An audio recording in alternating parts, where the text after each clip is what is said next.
for me and what has helped me over the years.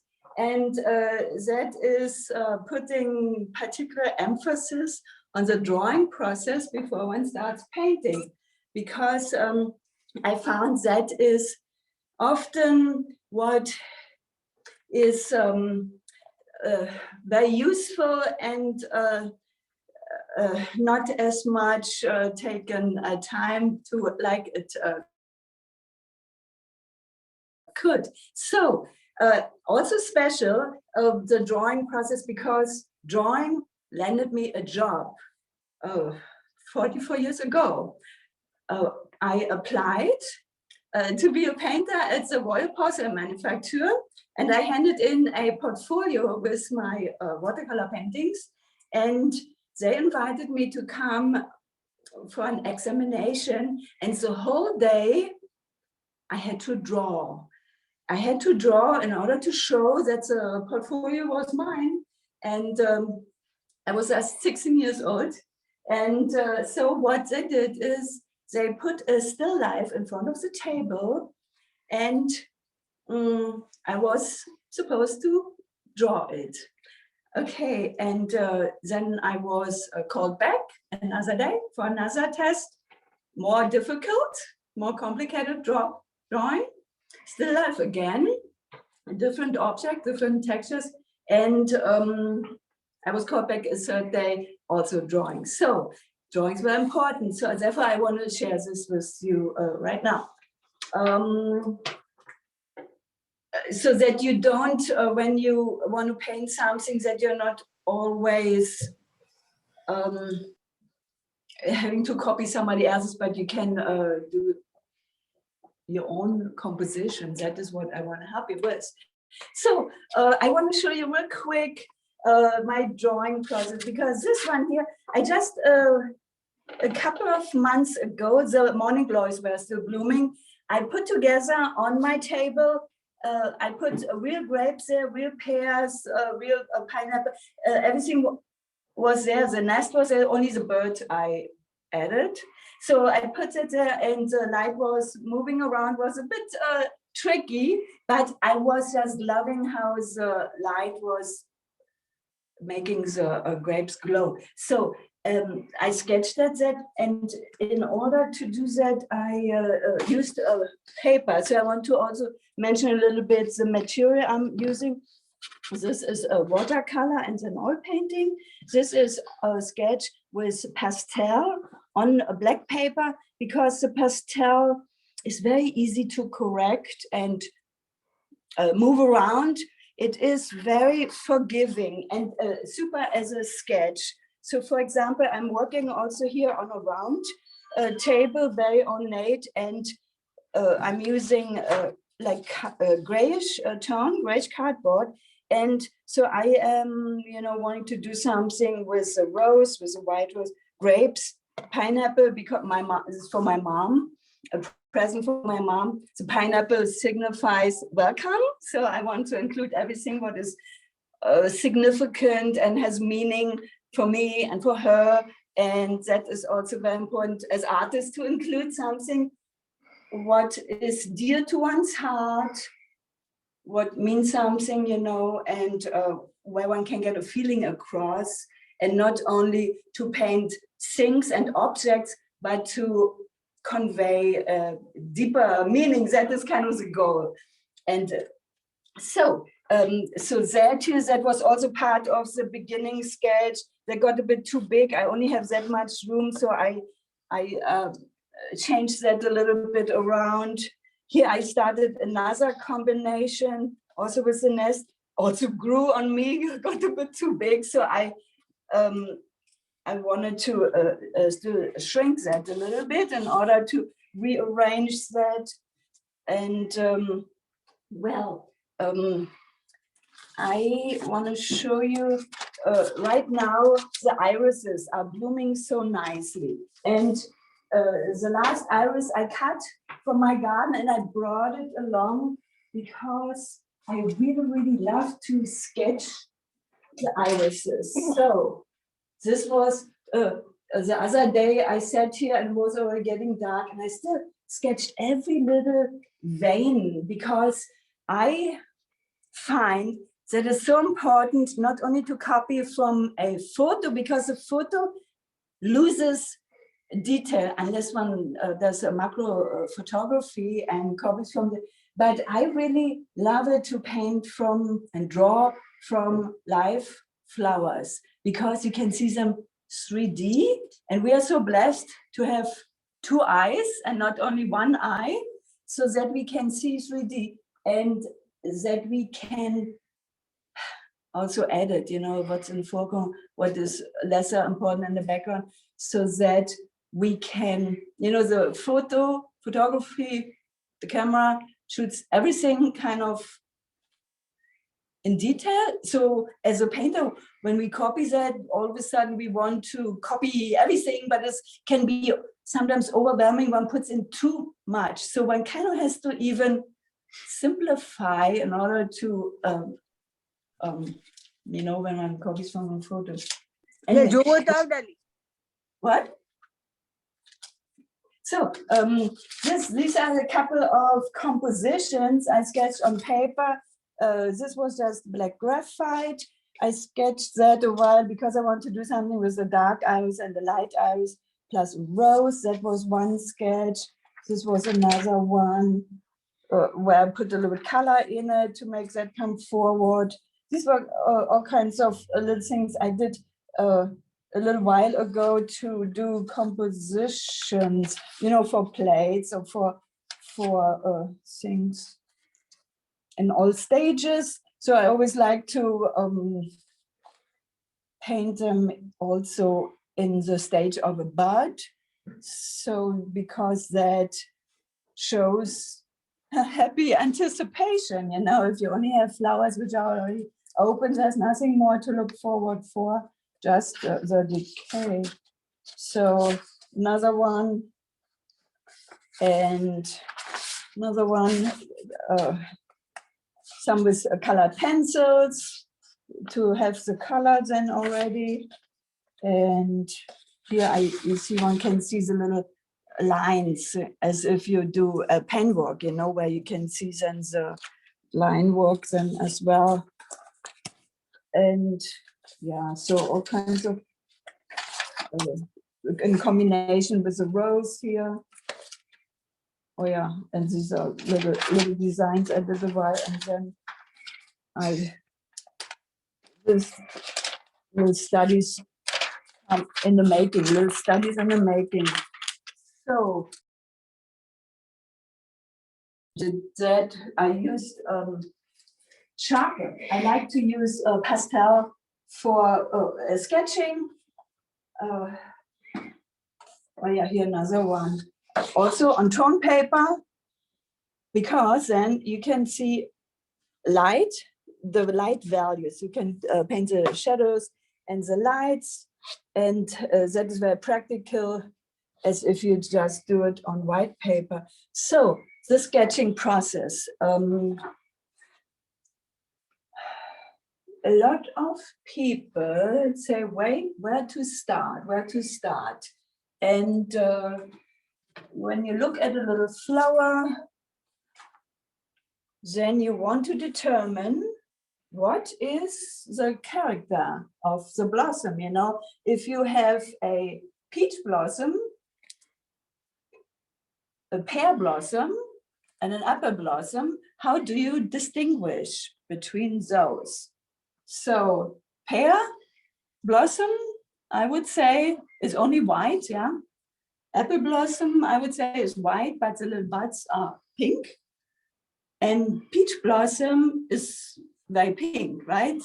So, and the peach has no long stem, is right away, you know, mounted on the branch, whereas the cherry, the pear, and the apple has longer ones. So that is a good distinction, as well as, you know, petal shape, you know, apple is a little bit oval, cherry is more round. So those little things, if you watch out for those little details, makes it more clear what is what. So I was it was Easter time. I got ready to decorate an Easter egg. I said, this is so beautiful, apple blossom. Let me do some apple blossom on an Easter egg. And I was arranging them very, very, like that one can see them from each side, like from this side, and from this side. So I did it in graphite.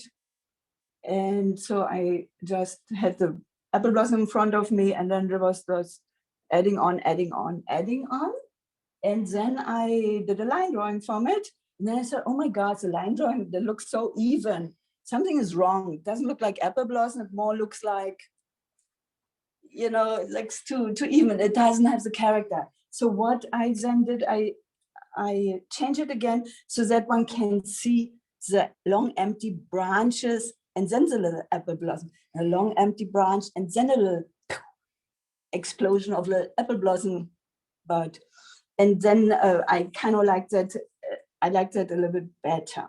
So now let's, okay,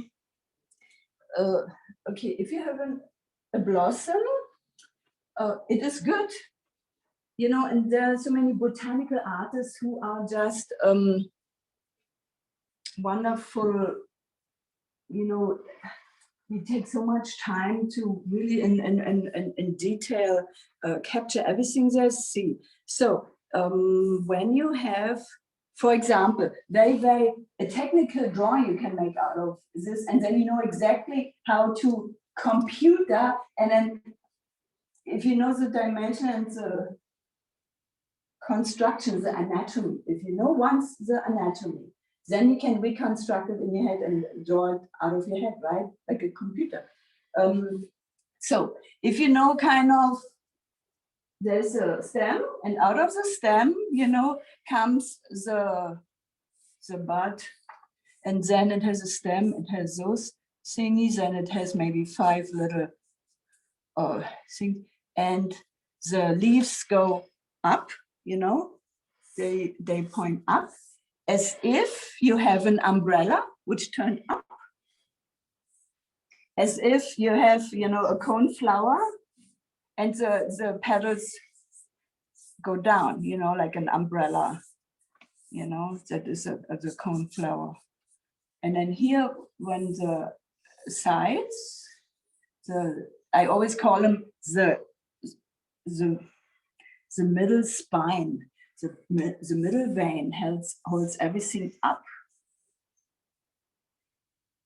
And then the left and the right side of the petal have to follow, So when you paint a petal, it has to, if this is the middle vein, then the left and the right side just have to follow the strong middle vein, right? Like this.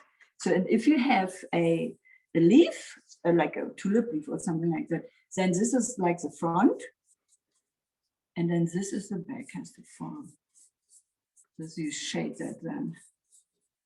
And then this is the top, and then voila, you have your little leaf here. Like that. It is so much fun to draw, to keep, for example, white Easter lilies, when the petals are done blooming and dry up, they keep these beautiful shapes, and this is beautiful to look at and study. They have the most beautiful curls and swirls. Wonderful to put in front of you and draw, because it does not change on you because it already dried up. So again, back to the apple blossom. So from the side, so this is a side view. And this, for example, is a top view. And then here's this circumference is a little yellow pollen. So this is side, this is top. And then if you have this, then you know how it looks, a 3-angle view. So then you have the middle, the little thingy. Then you have an oval, because you look at it three-quarter view, which is always more interesting than to look only for on the top or side, right? So three-quarter view is the most interesting. So what you then just have to think about is you draw a middle line, and then you do a little bit foreshortening, because everything what is closer to you gets bigger, and what's further away, smaller. And you can overdo it a little bit, then it comes out even more clear. So you have 1 leaf, 2, 3, 4, and 5, right?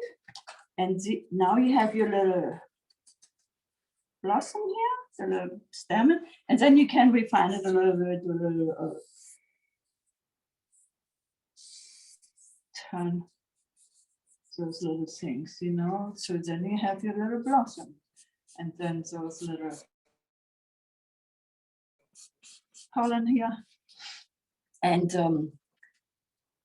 if you not have a cherry blossom but an apple blossom, you make the petals a little bit pointier, so then you know that it is an apple blossom.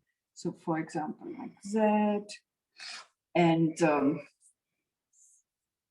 like that, you know, again here starting out with a stem, those little ones, and then inside here they're all connected. So 1, 2, 3, 4, and 5.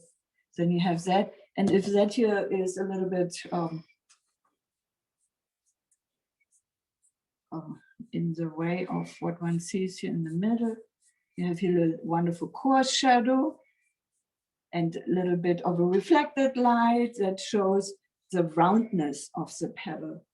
That is also cute to include that. And then here you always kind of, when you do your little drawing, you want to see how the movement of the veins, so that gives you then a very nice drawing. And everything what is dark, you can here do a little dark. Your brush strokes, you know, they go in that direction, and then here a little stronger, and then here a little shadow here, and then voila, you are done with a little drawing. So now, if you not only want to do one, because you want to do a little arrangement,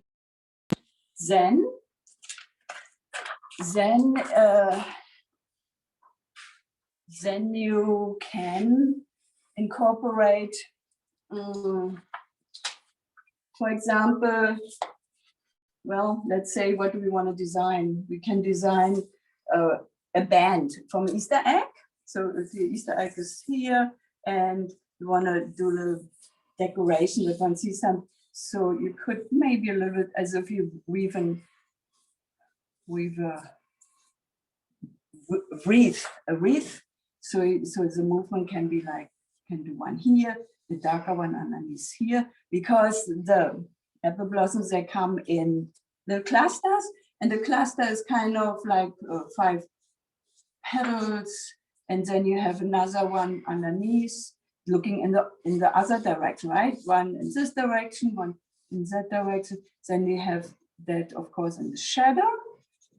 So because it you want to work with a contrast of light against dark, and you want to work with a contrast of unopened to an open one. So you have that here.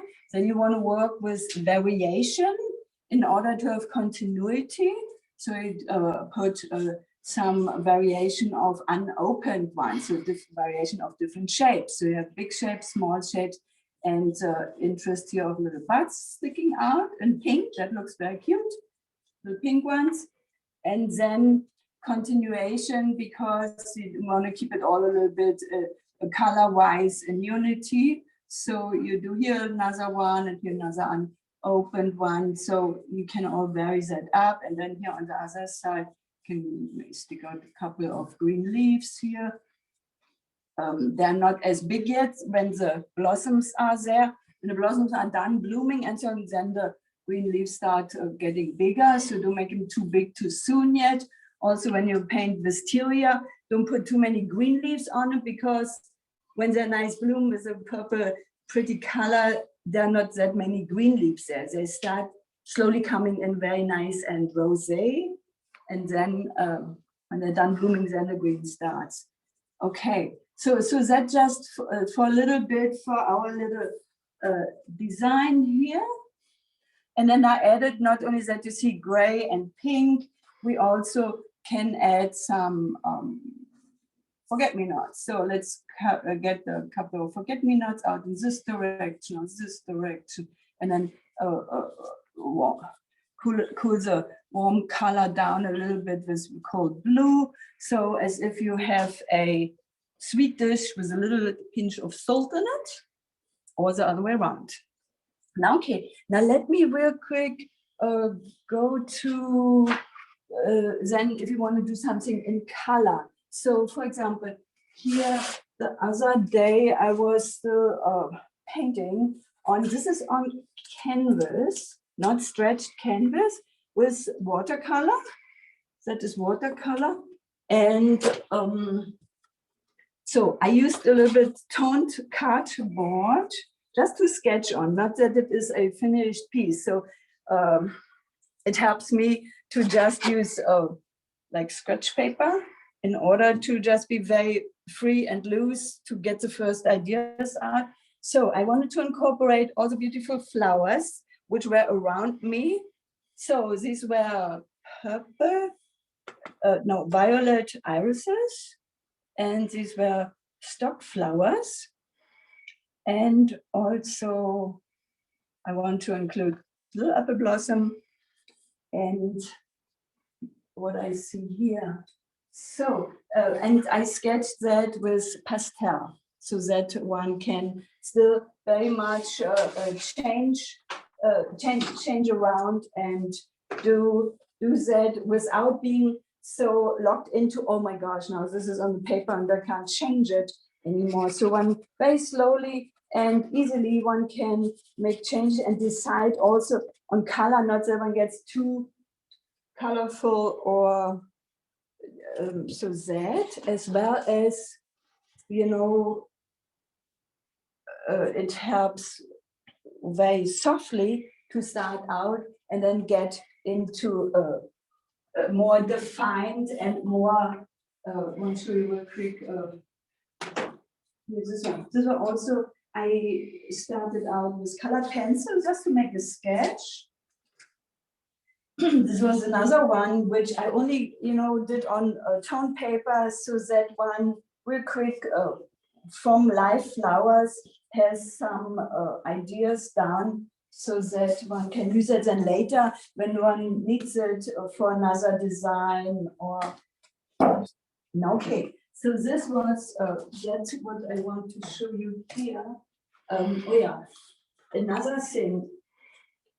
When one uses dark, then one tone paper, one can nicely go down to the shadow, do all the shadows, as well as up to the lights, and put some pastel in it for light.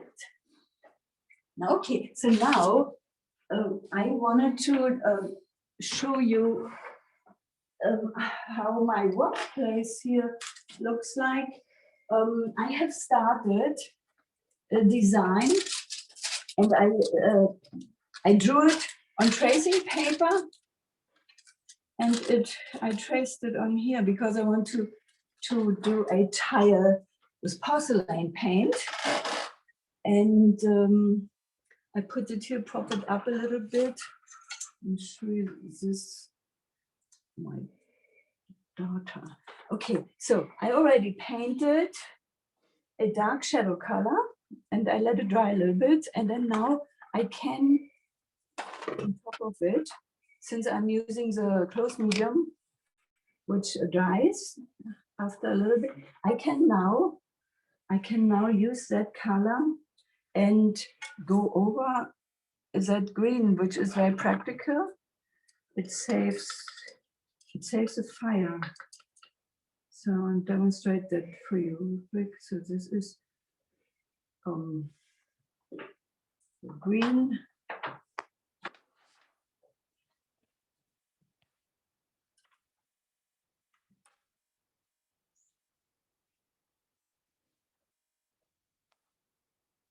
And this is just dry. It is not fired yet.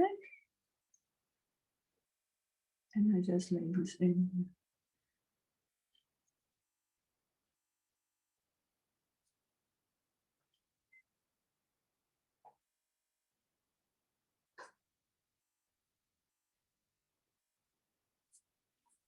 Oh.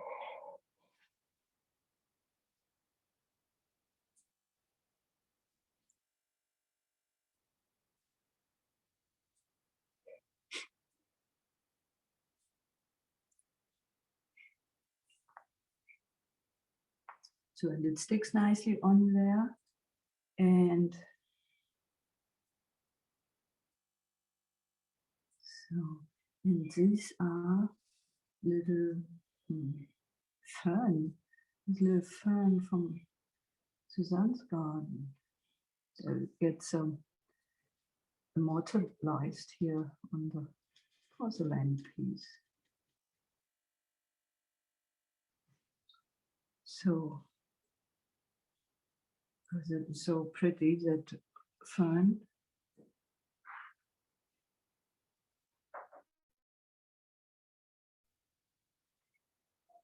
And here a little bit on that.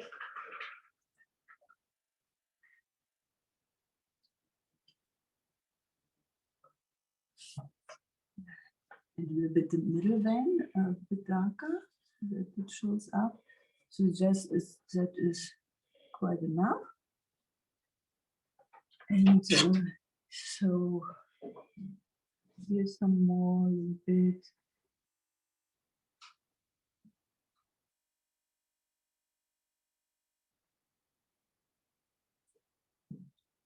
And so on and so on.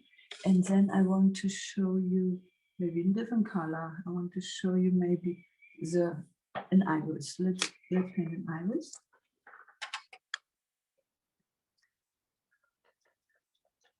So I put a little bit of that color here from my Weichmaler palette on here, and put a little bit more liquid in it.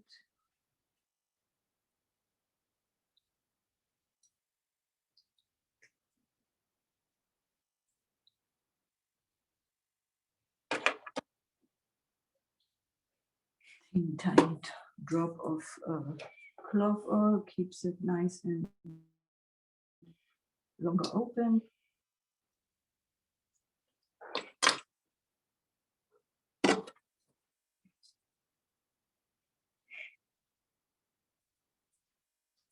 Okay, I will be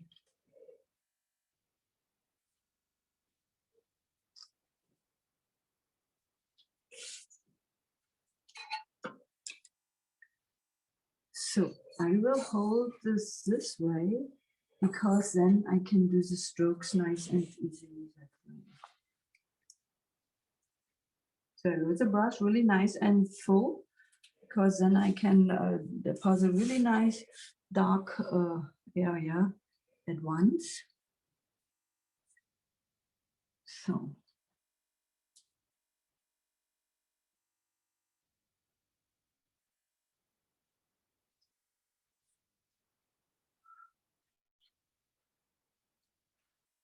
And also here.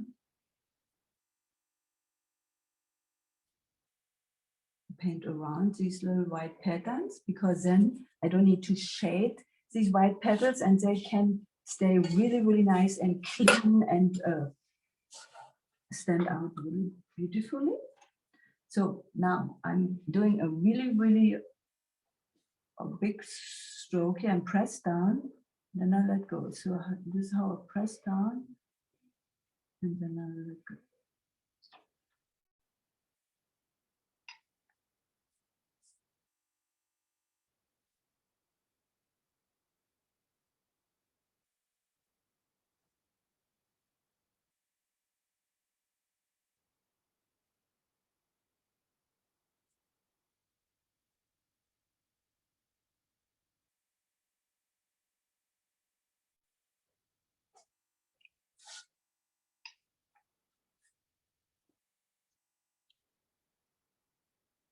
With long strokes, and this is how nice and dark this paint will look like. So I lift up the brush in order for these beautiful lines and patterns in that iris to leave visible, white.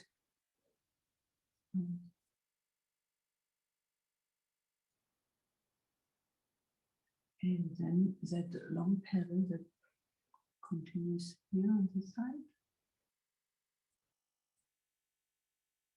the outline.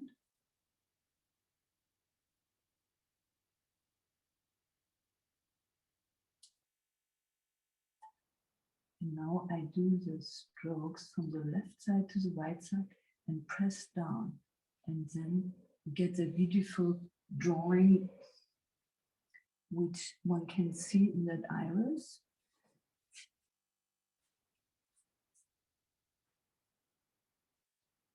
A little bit lighter on the edge, then darker, and then fading out into nice little strokes like that. And then here, a little bit, you can still go over it, but then you have to leave it alone. So like that. And then do another one next to it. There are 3 petals.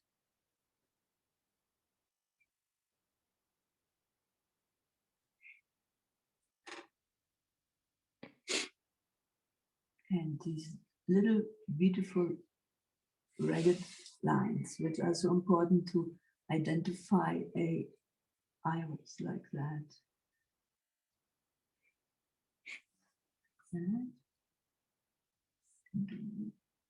Accenting lines here.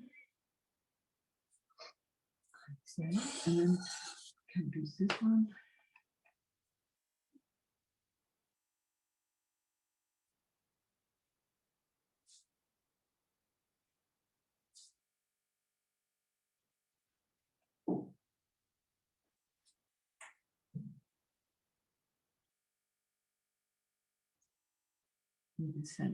You can paint really nice and dark and intensely.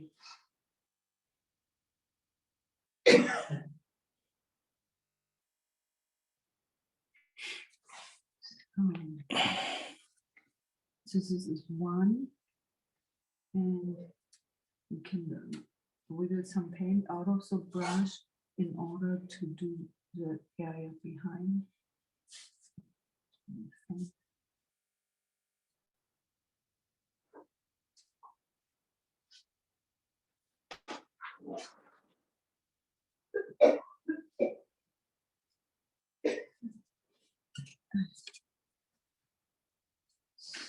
So now there's another one you can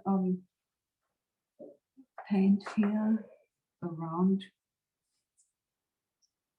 You know, I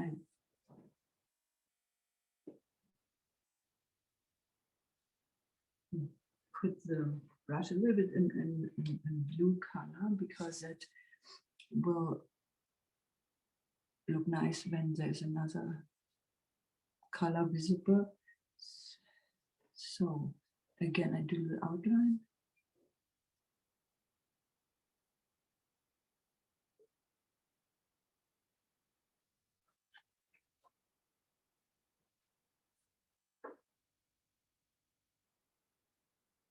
I press down and lift up, and this way you get this wonderful little highlight and core shading.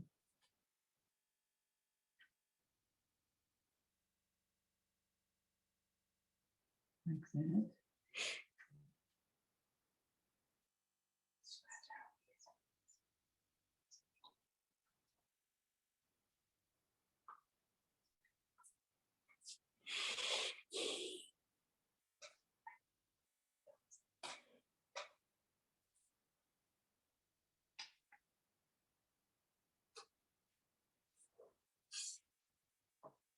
So, and I will demonstrate one more here.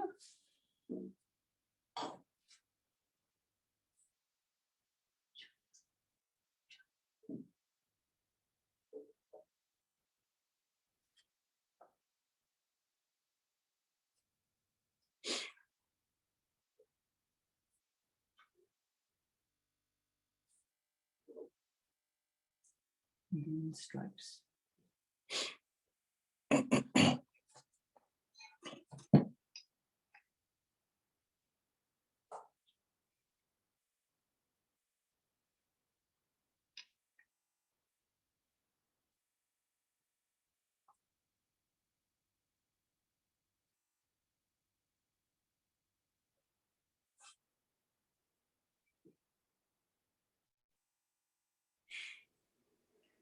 Birgit, could you tell us what color you are using on the iris?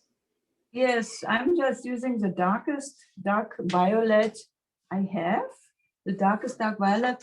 And here for this part, I was dipping the brush into a blue in order to have a different tone, and that makes it a little bit more bluish looking. Yes, so, and for the upper part, if we have still time for those one, I can demonstrate the upper ones too. So we, with a different color, which would then be lavender, which is very pretty for the upper petals. This is lavender. Make it a bit more liquid.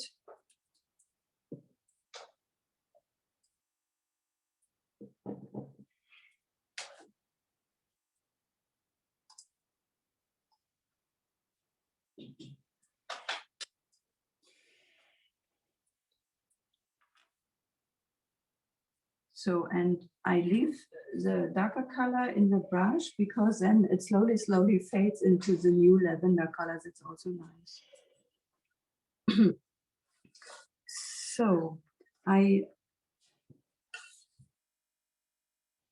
so the upper part is a little bit lighter. Just like that, I was looking at this while I was sketching it.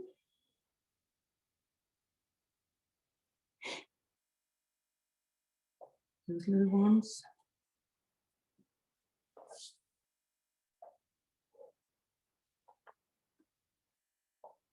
And I wipe out so that I get a bit of a highlight in the center.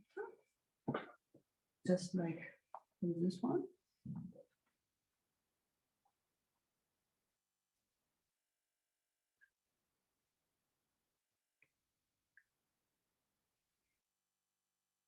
And then I'll go with that. I wiggle a little bit paint out of the brush here so that I can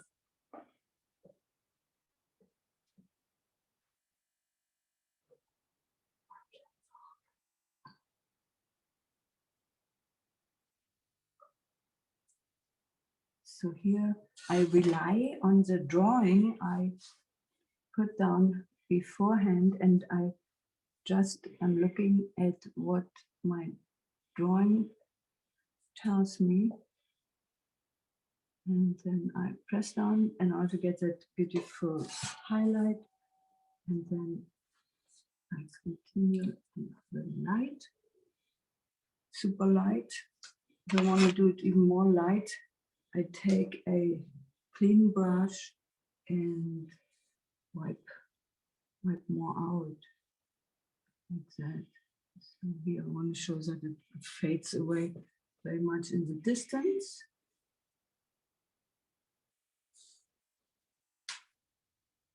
And this side of the petal has a beautiful ruffle, so I want to make those visible here, like that. And then fade out a little bit, very soft.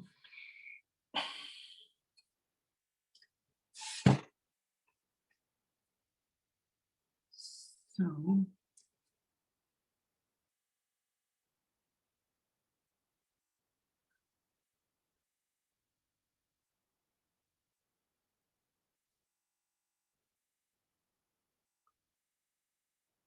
So this is a pedal in the very back.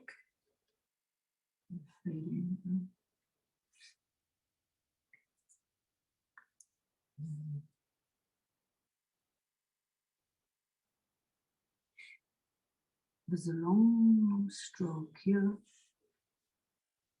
I press down and then I get that nice movement and press a little bit out.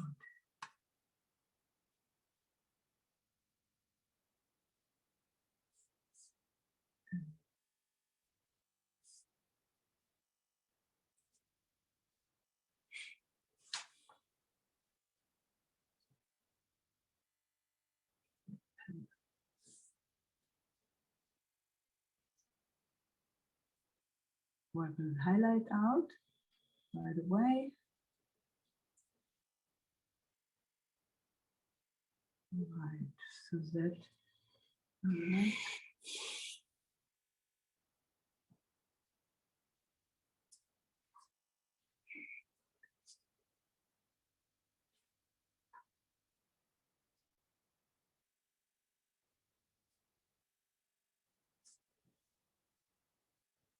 and we could do another one, and this one I want to really use more blue so that it looks different from, not that it looks like a twin. So that little purple in the brush. So we have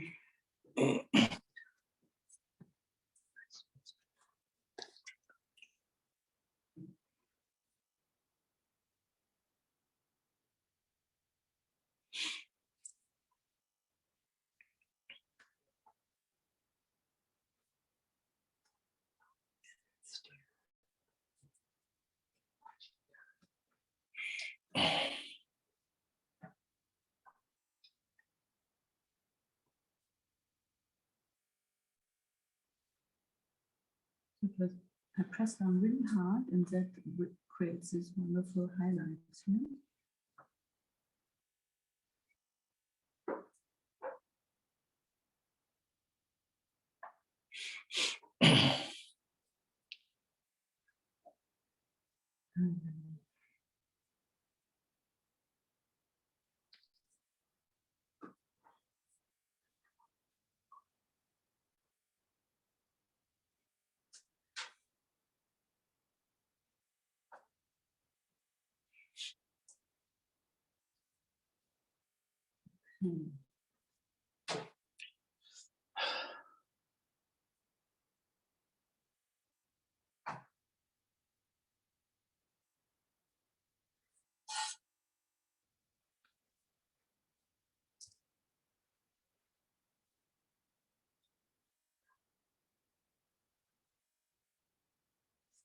All right, now are we having some questions, because this will be all I'll be demonstrating. Hmm? If you would like to ask Birgit some questions, you may unmute yourself and ask her a question now.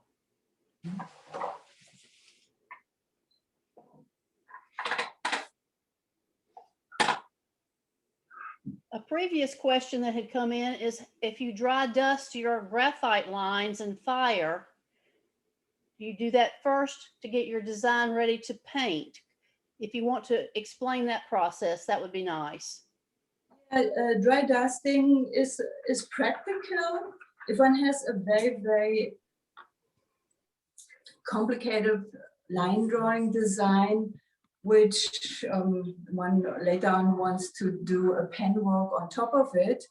There, if everything is supposed to be a pen work, then it is practical to do a dusting technique. And the dusting technique, you use waxy transfer paper. the transfer paper, which I used here, it is red and waxy. And the advantage is you can, of course, before I start painting on top of it, you can use dry powder paint and pour it on top of the elaborate tracing. And it works best, honestly, if you use the finger and rub it in very carefully so that it really sticks. If you just blow it on, it may just, not stick enough. So, but a little bit carefully, it works even better. Wash your hands, of course. And then you can fire that in. And what comes out is, if you use like a medium tone, if you use too much of a too light color, you won't hardly see anything. So it has to be really a deeper tone. The disadvantage is that you will really have an outline, and if it is darker or different colors and you later want to paint it in, then one sees it very harshly. But it's very practical. I did not do the dusting technique here. I only use the tracing because it really nice stays on. It's not so powdery, and if one accidentally touches it, doesn't come off right away. So I really like it without doing the dusting technique. Yeah, so I hope this was all helpful for you in order to see how I get the first ideas out of the paper, out on the paper, and what kind of paper I'm using for what medium. If it is charcoal, one can erase it nicely and change it up. It's very easy and forgiving in the very first stages. And then, of course, watercolor, because you can do very soft layers. And then get from there more and more into the unforgiving stages. Of course, same paint when you fire it in, you cannot really very much there. Birgit, I have a question. Yes, The please. graphite, yeah. Wouldn't the graphite smudge on the paper? Why are you using graphite rather than just sketching paper, sketching pen? Oh, yeah, like that.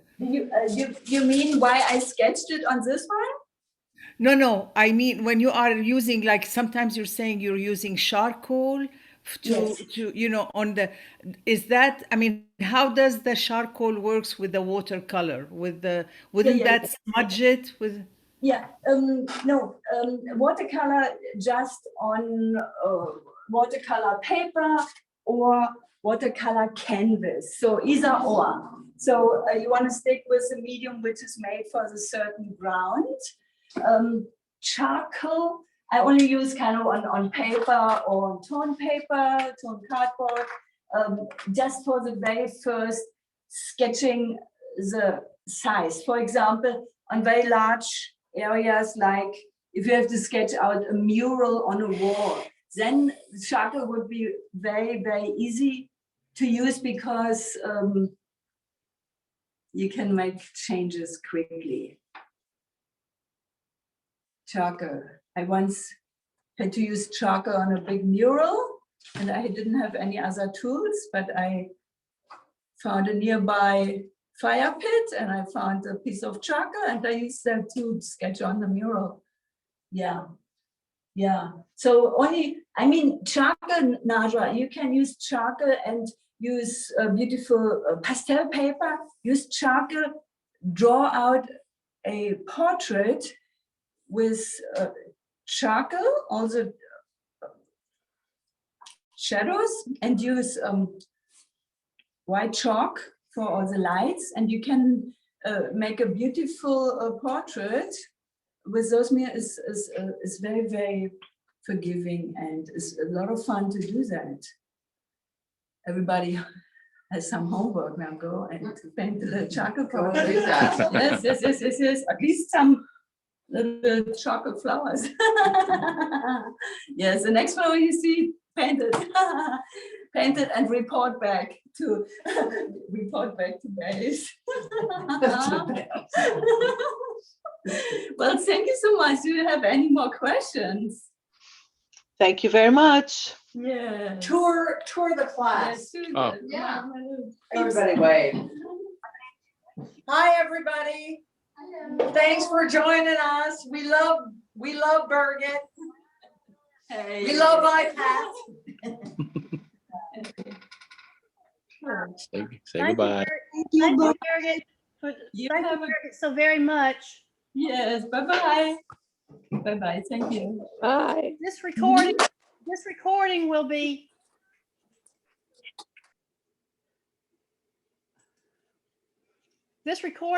on the presentation that will be presented on the iPad Museum YouTube channel. The title of the presentation will be Birgit Porter, Creating Original Works, the Drawing Process Made Easier. So you can go to YouTube and you can try to type in Birgit Porter, and YouTube will bring it straight to you for the iPad Museum channel. Also, the iPad website will have a link under the Zoom tab soon. It will have where you can download her study sheets that you received when you got your invitation if you happen to have lost those. And you can also have a direct link to the Birgit Porter Creating Original Works, the Drawing Process Made Easier on the iPad channel. Thank you, Birgit, very much for your time and sharing your talents with us tonight. And thank you all for participating. And we love iPad Zooming, so we'll see you soon. Good night. Good night. Good night.